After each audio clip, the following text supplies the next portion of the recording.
नमस्कार मेरे प्यारे बच्चों, दोस्तों और साथियों, मेरे YouTube चैनल में आप सभी का स्वागत है। मैं मनोज कुमार। इस वीडियो के माध्यम से हम आपके लिए सभी एक दिवसीय परीक्षाओं वो मेडिकल लाइन के जितनी भी प्रतियोगित परीक्षाएं हैं उसके लिए हम यहाँ पर आपके लिए बहुविकल्पीय प्रश्नों का संकलन लेकर आए हैं। आइए हम लोग स्टार्ट करते हैं। नमस्कार मेरे प्यारे दोस्तों और साथियों, आज हम आप लोगों के समक्ष एक बेहतरीन बायोलॉजी का लेसन लेकर आए हैं। ये है प्राणी जगत। जी हाँ, इस अध्याय का लगभग बेहतरीन से बेहतरीन जो बार बार परीक्षाओं में आए हुए हैं उन प्रश्नों का संकलन लेकर आए हैं। यह लेसन 6 पार्ट में बनाया गया है।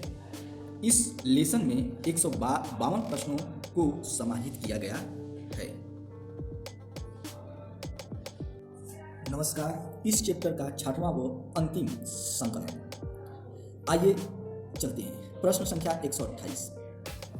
निम्नलिखित में से कौन एक प्रकार के प्राणी त्रिजनन स्त्री होते हैं? ए चपटे कृमि, बी स्पंज, सी टीनोफोर, डी प्रवाल। जल्दी बताइए। तो आइए चलिए देखते हैं ध्यान से उत्तर इसका उत्तर निम्नलिखित में से एक प्रकार के प्राणी त्रिजनन स्त्री होते हैं। चपटे कृमि, स्पंज, टीनोफोर, प्रवाल। तो इसका उत्तर बताइए फटाक से। इसका उत्तर होगा ए चपटे कृमि। 128 का उत्तर है चपटे कृमि। आगे चलते हैं। प्रश्न संख्या 29। प्रश्न संख्या 29 दिया गया है, दिए गए कुछ विशिष्ट प्राणियों के विषय में निम्नलिखित में से कौन सा एक कथन सही है? गोल कृमि एक्सकेहेल्मिन्थेस उटसीलोमी होते हैं। मॉलस्क असीलोमी होते हैं। कीट उटसीलोमी होते हैं। चपटे कृमि प्लेटीहेल्मिन्थेस सीलोमी होते हैं। तो प्रश्न संख्या 129 का उत्तर जल्दी से बताइए। सही बता रहा है। चलिए उत्तर देखिए इसका।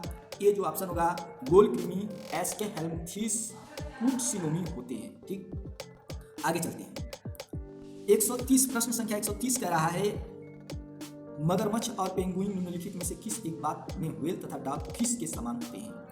तो इसके 4 ऑप्शन दिया गया है। पहला ऑप्शन, इसमें न किसी अवस्था पर प्लोम छिद्र होते हैं। बी, इनमें एक ठोस एकल सूत्रीय केंद्रीय तंत्रिका तंत्र होता है। और सी, ये अंडे देते तथा उनमें से बच्चे निकलने तक उनकी रखवाली करते हैं। और डी, इनमें अस्थि कंकाल होता है। ठीक है, चलिए तो ये 4 एक क्वेश्चन है, उसका 4 ऑप्शन है। ठीक है, उत्तर सुनिए। इस प्रश्न का उत्तर सुनिए ध्यान से। प्रश्न संख्या 130 का चलिए उत्तर है, इसमें से किसी न किसी अवस्था में पर प्लोम छिद्र होते हैं। मगरमच्छ हुआ, पेंगुइन हुआ, ठीक है, और व्हेल तथा डॉगफिश के समान होते हैं। ठीक है, अगला प्रश्न, निम्नलिखित में क्या आप देखकर उसकी सेक्स नर वाई मादा को पहचानेंगे? पहला, मादा एस्कैरिस तेज घुमावदार पक्ष सिरा। बी, नर मेंढक पक्षपात पर पहली अंगुली पर बनी मैथुन गद्दी। सी, मादा काकरुच गुदा लूम। डी, नर सार्क श्रेणी फिनो पंखों पर बने अलिंगक। चलिए 131 का उत्तर देखते हैं। इसका उत्तर जो है डी है। ठीक, नर सार्क श्रेणी फिनो पंखों पर बने आलिंगक। ठीक, ये उत्तर है। चलिए अगला प्रश्न चलते हैं। 132। प्राकृतिक में सबसे अधिक संख्या में प्रजातियां किसकी होती हैं? कवकों की, कीटों की, पक्षियों की, आवृत बीजियों की। 132 का उत्तर, इसका उत्तर है बी, कीटों की सबसे ज्यादा प्रजातियां पाई जाती हैं प्राकृतिक में। ठीक है, चलिए आगे चलते हैं। प्रश्न संख्या 133। 133 कह रहा है कि निम्नलिखित में से किस एक प्राणी समूह को बिना एक भी अपवाद के उसके एक विशिष्ट लक्षण के साथ सही मिलाया गया है? ठीक, अब देखिए, रेप्टिलिया, इनमें से 3 कक्षीय हृदय होता है जिसमें एक अधूरा विभाजित हृदय होता है। कार्डेटा, इसमें एक ऊपरी तथा एक निचली जबड़े वाला एक मुख होता है। और सी ऑप्शन दिया है कांड्रिस्थीस, इनमें कार्टिलेजी उपस्थीमय अंतःकंकाल होता है। और डी, मैमेलिया शिशुओं को जन्म देती है। तो चलिए 100 आप लोगों का 33 था और 33 का ऑप्शन जो है सी है। सी कार्डिथीस, इसमें कार्डियोलॉजी उपस्थीमय अंतःकंकाल होता है। और इसी में जो है एक भी अपवाद नहीं है। मैमेलिया में भी अपवाद है, कार्डेटा में भी अपवाद है और रेप्टिलिया में भी अपवाद है, लेकिन इसमें कोई अपवाद नहीं है। आगे चलते हैं। आगे दिया गया है, नीचे दिए जा रहे प्राणियों में से किस एक जीनस नाम उनके 2 लक्षणों तथा उनके क्लास बाय फाइलम को सही मिलाया गया है। जीनस का नाम दो लक्षण वर्ग और संघ दिया गया है, ठीक है। तो ये आपका दिया गया है, ध्यान से सुनिएगा। एस्केरिक उसका दो लक्षण है, सखंड शरीर, स्पष्ट नर्व मादा और वर्ग या संघ एनिलिडा। और जीनस का नाम सालामेंड्रा, इसके दो लक्षण हैं, एक कर्णपटह काम का प्रदर्श और दूसरा निषेचन बाहरी होता है। एम्फीबिया इसको दिया गया है। सी एरोपस, इसके दो लक्षण हैं, त्वचा पर बाल होता है और अंड प्रजक होता है, मेमेलिया में रखा गया है। अच्छा, डी ओरिलिया नाइडोब्लास्ट, पहला गुण और दूसरा अंग स्तर की संगठन और सिलेंटेरेटा में रखा गया है। तो चलिए बताइए, ठीक है, इसमें क्या रहा है, सही मिलाया गया है और बाकी सबको गलत मिलाया गया होगा, ठीक है। तो सी को जो है सही मिलाया गया है, यही जो है बाकी सबको गलत मिलाया गया है। तो ये ऑप्शन इसका जो है सी को जाता है, ठीक। एरोपस त्वचा पर बाल होते हैं और अंड प्रजक होता है और मेमेलिया में रखा गया है इसको, ठीक है। आगे चलते हैं। अगला प्रश्न संख्या 135, नोटोकार्ड यानी कि पृष्ठ रज्जु के मौजूद होने के संबंध में निम्नलिखित में से कौन सा एक कथन पूरी तरह गलत है, जबकि 3 सही है। ए, एसिडियोयानों में केवल लार्वा की पूंछ में मौजूद होता है। बी, वयस्क मेढक में इसके स्थान पर मूलदंड बन गया होता है। सी, मानवों में यह बिल्कुल शुरू से लेकर समूचे जीवन काल में अनुपस्थित होता है। और डी, एम्फिऑक्सस में यह आजीवन बना होता है, ठीक। 35 का, चलिए उत्तर देखिए। 35 का जो है, 35 का जो उत्तर है, यह मानवों में यह बिल्कुल शुरू से लेकर समूचे जीवन काल में अनुपस्थित होता है। यह 135 का उत्तर है, ठीक है। चलिए आगे चलते हैं, प्रश्न संख्या 136 पे चलते हैं। देखिए, मेंढकों में किसमें पाए जाने के विषय में वे मानवों से भिन्न होते हैं। 4 ऑप्शन दिया है, मानवों से भिन्न बताया गया है। युग्मित परामस्तिक गोलार्ध के होने में, बी, यकृत निवाहिका तंत्र के होने में, सी, केंद्रक युक्त लाल रक्त कोशिकाओं के होने में, डी, थायराइड्स आवर्तु ग्रंथि तथा पैराथायराइड्स परावर्तु ग्रंथि दोनों के होने में, ठीक। 36 का उत्तर जो है सी हो जाता है, ठीक। सी इसका उत्तर होगा। मेंढकों में से पाए जाने के विषय में मानवों से जो भिन्न है, केंद्रक युक्त लाल रक्त कोशिकाओं के होने में, ठीक है, इसी से यह भिन्न है। चलिए 137 में देखते हैं, प्रश्न संख्या 137। दिए जा रहे चित्रों में 4 प्राणी ABCD दिखाए गए, इनमें से जिन 2 प्राणियों की एक समान विशिष्टता बताई गई है वह उस विकल्प को चुनिए। देखिए भाई, ये है एक प्राणी, दूसरा ये है, तीसरा ये है और ये चौथा प्राणी है, ठीक है। तो चारों प्राणियों का यहाँ पे चित्र दिखाया गया है और उसमें देखिए पहला कह रहा है ए तथा डी मुख्यतः, मतलब ए इस प्राणी को, प्लेटीहेल्मिंथेस को, और ये जो है आपका बिच्छू को, ठीक है, मुख्यतः अपनी देह भित्ति द्वारा श्वसन करते हैं। बी ऑप्शन कह रहा है बी तथा सी, यानी कि ये फ्लैजिला और ये ऑक्टोपस, ठीक है। इसके बारे में कह रहा है बी तथा सी में आर्य समूह पाई जाती है। ए तथा बी में आत्म सुरक्षा हेतु नाइडोब्लास्ट तंस कोरस पाए जाते हैं, ठीक। और कह रहा है सी तथा डी में एक वास्तविक सीलोम पाई जाती है, ठीक है। तो चलिए 137 का जो उत्तर होगा ये डी होगा, ठीक है, यही डी। सी तथा डी में एक वास्तविक सीलोम पाई जाती है, ठीक है। अच्छा, सी जो है ये आपका है, ठीक, ऑक्टोपस, और डी जो है ये है बिच्छू, ठीक है। इसमें जो है एक वास्तविक सीलोम पाई जाती है, ठीक है। बाकी सब ऑप्शन जो है गलत है। आगे चलते हैं। आगे है निम्नलिखित में से किस एक में जीनस नाम, उसकी 2 विशिष्टताओं तथा उसके फाइलम को गलत मिलाया गया है, जबकि शेष 3 सही है। आइए एकदम ठीक, इसके पहले ऐसे ही एक क्वेश्चन इधर भी दिया गया था, प्रश्न संख्या 34 और फिर प्रश्न संख्या 38, ठीक उसी तरह से 34 की तरह दिया गया है, ठीक है। अब इसमें देखिए ध्यान से सुनिएगा, जीनस का नाम दिया गया है पाइला, 2 लक्षण दें, खंडयुक्त रोडुला से युक्त मुख और फाइलम मोलस्का। बी जीनस का नाम एस्टोरियास, 2 लक्षण सूर्य त्वचा, जल संवहन तंत्र और फाइलम जो है इकाइनोडर्मेटा। जीनस का नाम साइकान, 2 लक्षण इसके छिद्रधारी, नाल तंत्र, फाइलम पोरीफेरा। और डी जीनस डी पेरीप्लैनेटा, इसके 2 लक्षण है संधित तूफान, काइटिनी, बायकंकाल और फाइलम जो है आर्थ्रोपोडा। अब इसका उत्तर जो है 38 का, जल्दी से बताइए। 38 का उत्तर जो है एक हो जाता है पाइला, ठीक है, यही इसका उत्तर है। देख 2 लक्षण खंडयुक्त और रुडेला से युक्त मुख और मोलस्का में से रखा गया है, ठीक है। चलिए अब हम लोग चलते हैं प्रश्न नंबर 139। निम्नलिखित में से किस एक जोड़े के दोनों प्राणी उसके आगे दिए गए पहलू के विषय में एक दूसरे के समान है? आइए देखते हैं। टेरोपस तथा आर्निथोरिंकस सजीव प्रजाता। और बी ऑप्शन में उद्यान छिपकली गिरगिट से कहते हैं तथा मगरमच्छ 3 कक्षीय हृदय और सी स्कैरिस तथा एंकाइलोस्टोमा, बी खंडी खंडभवन और डी समुद्री घोड़ा तथा उड़न मछली शीतर रक्तीय जंतु है। तो जल्दी बताइए इसमें 139 का डी ऑप्शन यही आपका सही है, समुद्री घोड़ा तथा उड़न मछली शीत रक्तीय जंतु है। ठीक है, इसका यही जो ऑप्शन है यही जो है सही है। ठीक है, ये सही है। ठीक है, एक दूसरे के समान है। ठीक है, तो यही सही है। अब 140 पर चलते हैं। निम्नलिखित में से प्राणियों की वह कौन सी एक श्रेणी है जिससे बिना एक भी अपवाद के सही वर्णन किया गया है। ठीक है, अब देखिए यहाँ पर भी है। ठीक है, एक ही को खोजना है, बाकी 3 गलत होंगे। सभी शिल्पों में सल्प होते हैं, 3 कक्षीय हृदय होता है तथा वे शीत रक्तीय होते हैं। बी ऑप्शन, सभी अस्थिल मछलियों में 4 जोड़ी क्लोम तथा दोनों को एक प्रच्छद होता है। सी, सभी स्पंज समुद्री होते हैं एवं उनमें कालायुक्त कोशिकाएं होती हैं। और डी, सभी स्तनी शिशुप्रज होते हैं तथा उनमें श्वास लेने के लिए एक डायफ्राम मध्य पट होता है।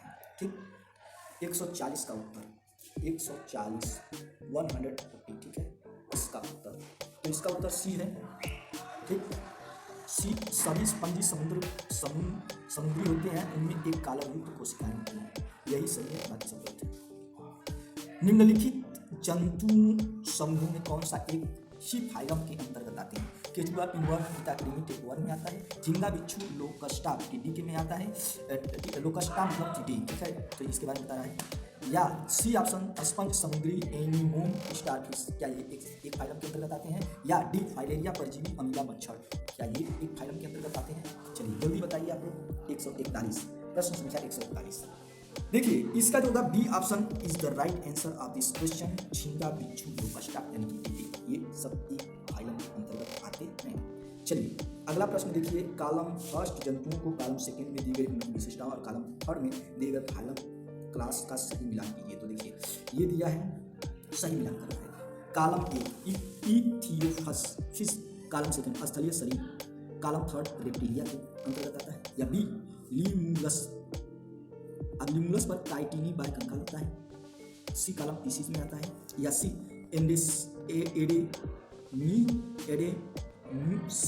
एडेमसिया स्तरीय सममित, कॉलम सेकंड बता रहा है। कॉलम थर्ड कह रहा है पारीफोरा के फेरा के अंतर्गत आता है। या कॉलम फर्स्ट में डी ऑप्शन पेट्रोमाइजाम, कॉलम सेकंड में बाह्य परजीवी है। कॉलम थर्ड साइक्लोस्टोमेटा के अंतर्गत आता है।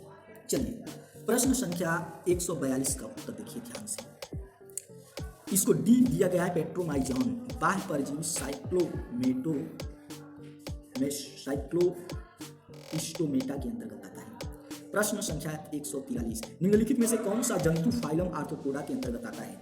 143, silver fish, D puffer fish, C उड़न मछली और डी कटल फिश। तो ऑप्शन नंबर ए, उत्तर ए आएगा आपका सिल्वर फिश। 144, बताए गए टेक्सानों में उनका चुनाव कीजिए जिनमें दोनों समुद्री और स्वच्छ जलीय जातियां होती हैं। बताए गए टेक्सानों में उनका चुनाव कीजिए जिनमें दोनों समुद्री और स्वच्छ जलीय जातियां होती हैं। ए, इकाइनोडर्मस, बी, टेनोफोरा, सी, सीफेलोकार्डेटा, डी, निडेरिया। 144 का D, option number D, Cnidaria इसका आंसर होगा। 145, निम्नलिखित में से किस जीवित प्राणी के कोशिका भित्ति का पूर्ण अभाव है। ए, आर्कीबैक्टीरिया, बी, समुद्री फेन गोर्गोनिया, सी, सैक्रोमाइसी, डी, नील हरित शैवाल। चलिए 145 का जो है बी ऑप्शन सही है, समुद्री फेन जो है। ठीक है, ये कह रहा है समुद्री फेन जो होता है वह होता है किसके अंतर्गत, निम्नलिखित में से जीवित प्राणी में कोशिका भित्ति का पूर्ण अभाव होता है, तो वो था समुद्री फेन गार्गोनिया आता है। प्रश्न संख्या 46, 146 की बात किया जा रहा है। 146 में आइए देखते हैं, प्लेनेरिया में किसकी अधिक क्षमता होती है। कायांतरण, पुनरुत्पादन, कीड़ी एकांतरण, जैव संदिग्ध का। ठीक है, 146 का उत्तर जो होगा पुनरुत्पादन इसका आंसर आएगा। ठीक, प्लेनेरिया में सबसे पुनरुत्पादन अधिक क्षमता होती है। ठीक है, प्रश्न संख्या 147, ध्यान से सुनिएगा। एक उपास्थि मछली जो विद्युत धारा उत्पन्न कर सकती है, क्रिस्टस, टारपीडो, ट्राइगॉन, स्कोलियोडॉन। ठीक है, जल्दी बताइए उत्तर। बहुत सारे लोग जानते होंगे, ठीक है, बच्चे जानते होंगे टारपीडो इलेक्ट्रिक ईल मछली। आइए देखते हैं प्रश्न संख्या 147 तो हो गया। ठीक, एक टारपीडो है और एक इलेक्ट्रिक ईल मछली होती है। ठीक है, तो ये दोनों मतलब करंट पैदा करते हैं। ठीक है, आगे देखते हैं 148 प्रश्न संख्या 148। आर्थ्रोपोडोन का काइटिनी बायकंकाल किसके बहुलकीकरण से बनता है? डी ग्लूकोसेमिन के, बी एन एसिटिल ग्लूकोसेमिन के, सी लिपोग्लाइकेनों के, डी केराटिन सल्फेट और कॉन्ड्रोइटिन सल्फेट के। 148। चलिए 148 का उत्तर बी है।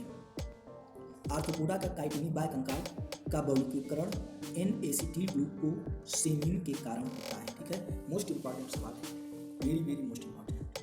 ठीक, BMI लिख लीजिए इसको। चलिए आगे चलते हैं प्रश्न संख्या 149 का। ठीक है, पढ़ते हैं।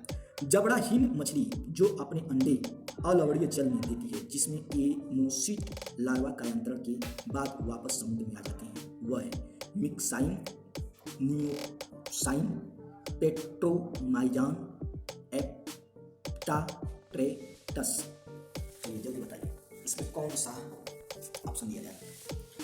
तो 149 का जो उत्तर होगा वह है, ठीक, जबड़ाहीन मछली जो अपने अंडे अलवड़ीय जल में देती है, जिसमें एमोसिट लार्वा कायांतरण के बाद वापस समुद्र में जाते हैं, वो है, ठीक, ऑप्शन नंबर 149 का सी, पेट्रोमाइजान। ये उत्तर है पेट्रोमाइजान। चलते हैं क्वेश्चन नंबर 150। कोशिकाओं का जालवत होना खाद्य पदार्थ का निस्यंदन करने वाली कशाभिका में कोशिकाओं से स्तरित आंतरिक गुहाओं का पाया जाना तथा अप्रत्यक्ष परिवर्धन का होना किस संघ की विशिष्टताएं हैं? 150 का उत्तर पेरिफोरा, मोलस्का, प्रोटोजोआ और स्लेट्रेटा। जल्दी बताइए उत्तर। चलिए उत्तर लीजिए, वो पारिफेरा। कोशिकाओं का जलवत होना खाद्य पदार्थों का निस्यंदन करने वाली कशाभिका में कोशिकाओं से स्तरित आंतरिक गुहाओं का पाया जाना तथा अप्रत्यक्ष परिवर्तन का होना पारिफेरा संघ की विशिष्टताएं हैं। ठीक, 150 का उत्तर। अब चलते हैं, मात्र 2 क्वेश्चन बचा हुआ है। निम्नलिखित लक्षणों में से कौन सा लक्षण फाइलम आर्थ्रोपोडा में नहीं पाया जाता है? तो ये दिया गया है 151 का, काइटिनी बायकंकाल विखंडी खंडीभवन पार्श्वपाद संधि उपांग। देखिए उत्तर इसका उत्तर पार्श्वपाद जाएगा। ठीक है, बी ऑप्शन। निम्नलिखित लक्षणों में से कौन सा लक्षण फाइलम आर्थ्रोपोडा में नहीं पाया जाता है? बाकी ये सभी आर्थ्रोपोडा में पाए जाते हैं। ठीक, यही एक आर्थ्रोपोडा में नहीं पाया जाता है। चलिए आगे चलते हैं। अब लास्ट क्वेश्चन है, निम्नलिखित में से कौन सा विशिष्ट लक्षण हमेशा ही जंतुओं के अनुरूपी वर्ग में पाए जाते हैं? ठीक, अब ये 4 ऑप्शन इधर दिया है और उसका मिलाया है। उपस्थिति अंतःकंकाल कांट्रिथीज में, बी ऑप्शन। सजीव प्रजक मैमेलिया में, सी ऑप्शन। ऊपरी और निचले जबड़े व मुख का पाया जाना कार्डेटा में, और डी 3 कक्ष वाला हृदय जिसमें अपूर्णतः बटा हुआ एक निलय होता है रेप्टिलिया में। ठीक है, तो 152 का उत्तर जल्दी बताइए। ठीक है, तो यह 152 का सबसे अच्छा जो वर्ग के अंतर्गत आता है। ठीक है, विशिष्ट लक्षण जो होता है, तो ये एक उत्तर है। ठीक है, उपास्थि अंतःकंकाल कांट्रिथीज में। ठीक है, ये सबसे विशिष्ट लक्षण हमेशा ही जंतुओं के अनुरूपी वर्ग में पाए जाते हैं। ठीक है, बाकी सब रूपी में पाए जाते हैं। ठीक, यही अनुरूप होता है। ठीक, तो मैं आशा करता हूँ कि आप सभी लोग मेरे जितनी भी वीडियो हैं आप लोगों के लिए ये काफ़ी मददगार साबित होंगे। यदि आप लोग तैयारी कर रहे हैं और इस वीडियो को अच्छे से देखकर और प्रश्नों को हल कर ले रहे हैं, तो समझिए कि आप तैयारी अच्छे से कर रहे हैं। ठीक है दोस्तों, चलते हैं। तब तक के लिए हमें दीजिए अगले संकलन की तैयारी करने के लिए। तब तक के लिए हम देते हैं विदाई। मिलते हैं फिर ब्रेक के बाद। नमस्कार।